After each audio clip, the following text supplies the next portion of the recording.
اس رات میں ہر حکمت والا کام کا جدا جدا فیصلہ کر دیا جاتا ہے۔ معذرت بھی کرنا چاہے تو دل اتنا تنگ ہو چکا ہوتا ہے کہ اس میں معاف کرنے کی گنجائش بھی باقی نہیں رہتی۔ عالم ارواح میں جو روحیں ایک دوسرے کو پہچان گئیں وہ یہاں بھی جڑی رہی۔ یہ دل یہاں سے نہیں، یہ دل وہاں سے جڑے۔ آج کی اس مبارک رات اپنی جھولیوں کو پھیلائے ہوئے اللہ کے حضور ندامت اور پشیمانی کا جذبہ لے کر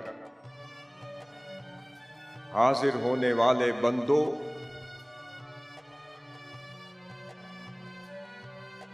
اللہ رب العزت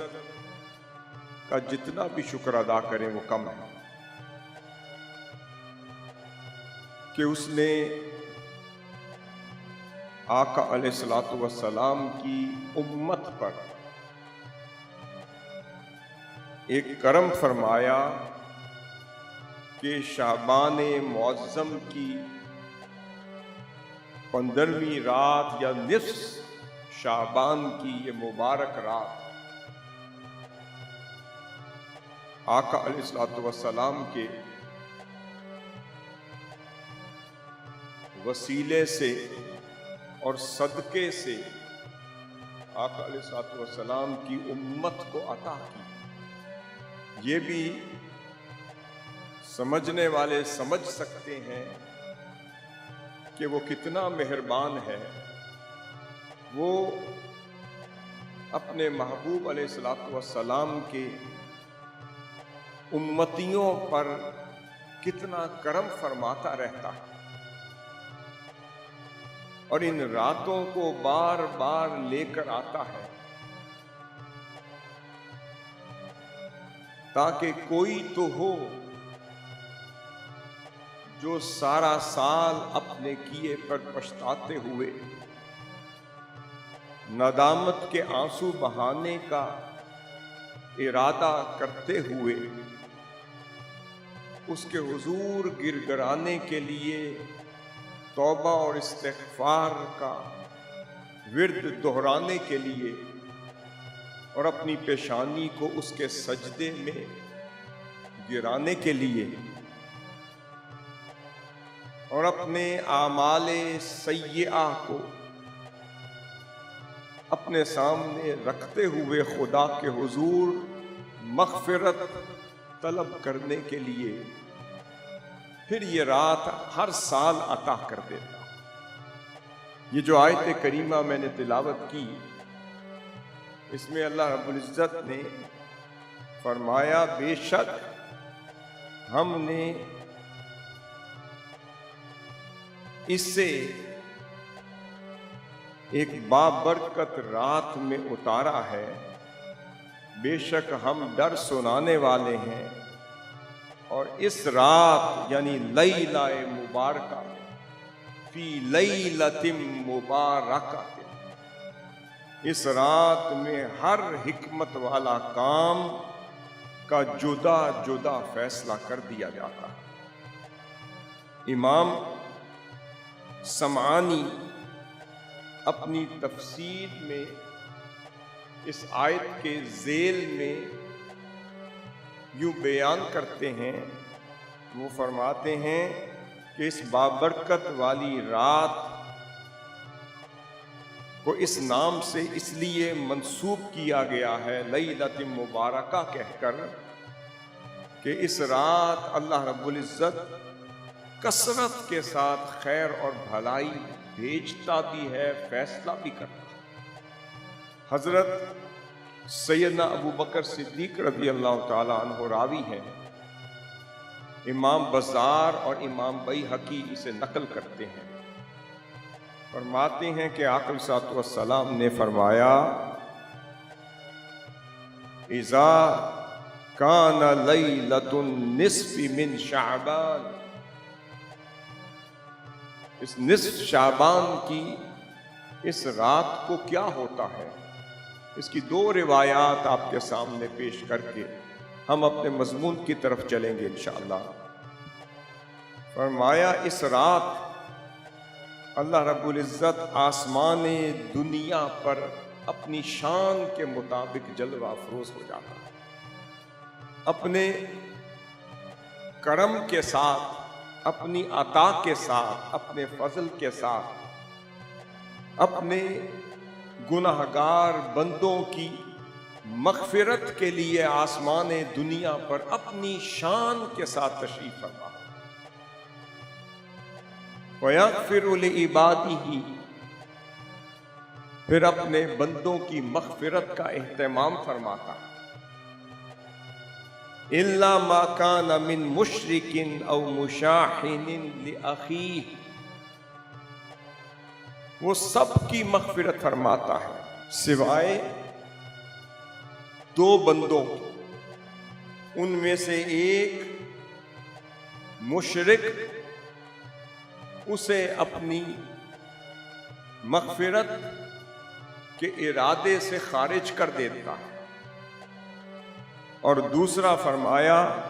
اپنے بھائی سے بغض اور عناد رکھنے والے شخص کو بھی محروم کر دیتا۔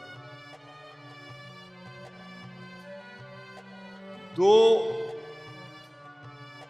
افراد کو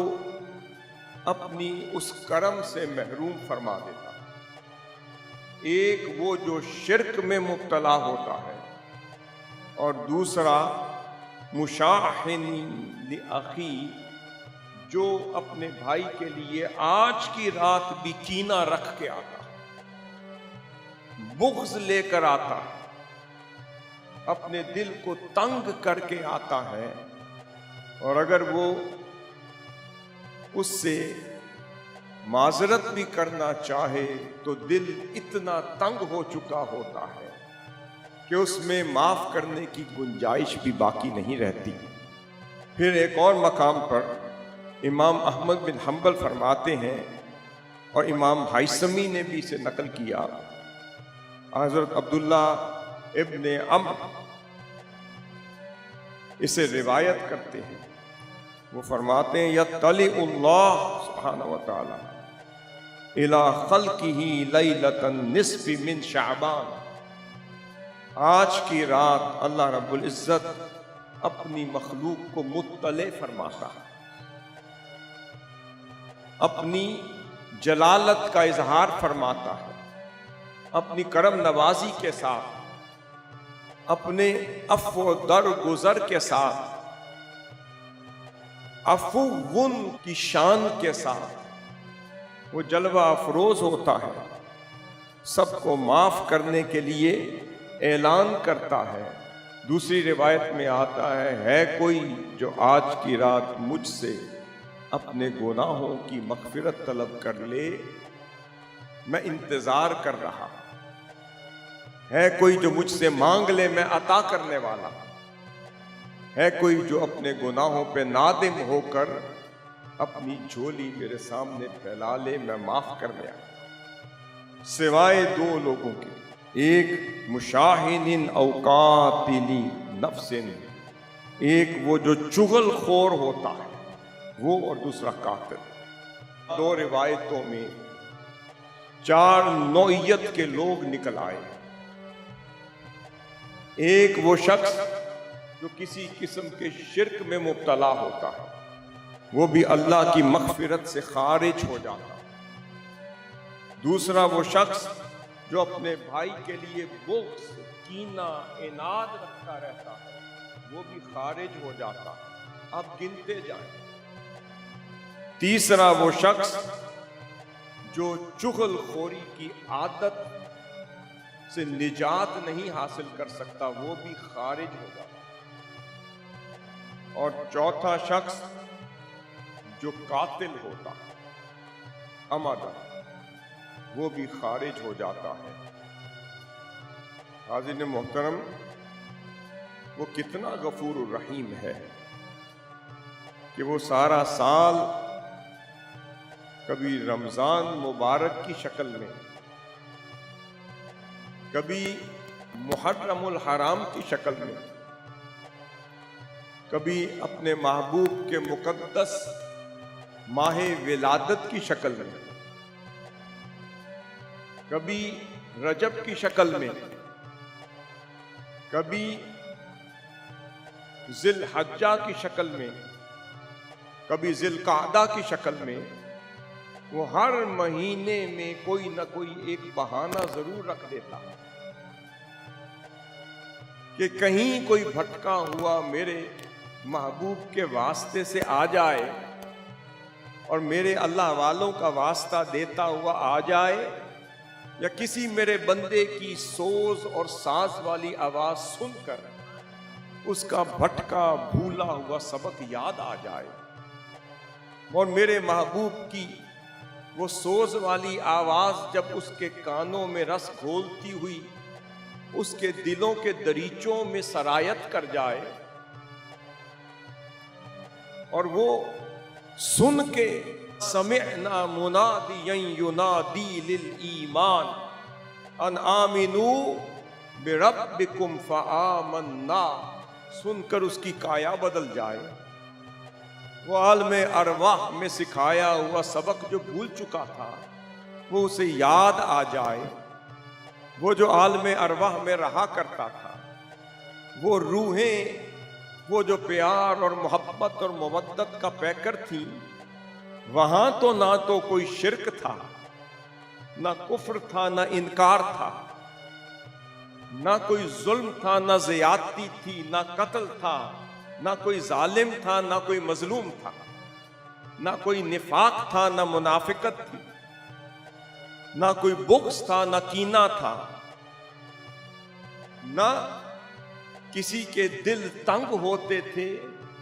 نہ کوئی تنگ نظر تھا، نہ کسی کے ہاں اللہ کی نعمتوں میں کوئی کمی ہوتی تھی، نہ کوئی اپنا ہاتھ روکتا تھا،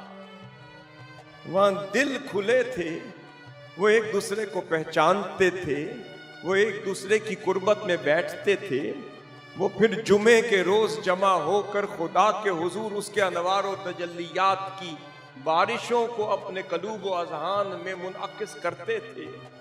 کبھی مالا اعلیٰ کے پکوان ملتے تھے، کبھی شراب طہور ملتی تھی، وہ پاکیزہ زبان ہوتی تھی، پاکیزہ ارواح ہوتی تھی، اور وہ اپنے رب کی خاطر جمع ہو کر اس یار کے لیے جمع ہو جایا کرتے۔ سیدہ ام المؤمنین رضی اللہ تعالیٰ عنہ اس کی راویہ ہیں، آقا صلی اللہ علیہ وسلم نے فرمایا الارواح جنود مجندہ وما تعارف منها ائتلف وما تناکر منها اختلف۔ عالم ارواح میں یہ روحیں تو مل جل کے رہا کرتی تھی، وہاں بھی لشکروں میں رہتی تھی، گروہوں میں رہتی تھی، کنبوں میں رہتی تھی، اجتماعیت میں رہتی تھی، وہاں بھی کوئی منہج تو ہوگا جو انہیں اپنے منہاج سے جوڑا رکھتا ہو، انہیں کوئی جوڑنے والا ہوگا، وہ ان کی صحبتوں میں بیٹھتی ہوگی، اور یہاں سے سمجھ آتی ہے وَمَا تَعَارَفَ مِنْهَا ائْتَلَفَ، عالم ارواح میں جو روحیں ایک دوسرے کو پہچان گئیں وہ یہاں بھی جڑی رہی، جو عالم ارواح میں جن کو ایک دوسرے کی معرفت مل گئی، پہچان مل گئی، جو وہاں جڑ گئیں، اللہ رب العزت تو اتنا کریم ہے، اس نے عالم بشر میں لا کر بھی پھر انہیں نہیں توڑا، فرمایا جو وہاں جڑ گئیں یہاں بھی جڑی رہیں، جو وہاں پہچان گئیں ایک دوسرے کو وہ یہاں بھی ایک دوسرے کے ساتھ اسی طرح جڑی رہیں، پہچان اور معرفت کے رشتے میں منسلک رہیں، اور پھر جس طرح وہاں ایک دوسرے کے ساتھ رہتے تھے پھر اس دنیا میں آ کر بھی اللہ نے وہی ساتھ دیا۔ وما تناکر منہا اختلافا، اور جو وہاں کسی کو نہ پہچان سکی یہاں بھی نہ پہچان سکی۔ ایک بات سمجھ آئی، یہ رشتے یہاں سے نہیں، یہ رشتے وہاں سے جڑے، یہ دل یہاں سے نہیں، یہ دل وہاں سے جڑے ہیں۔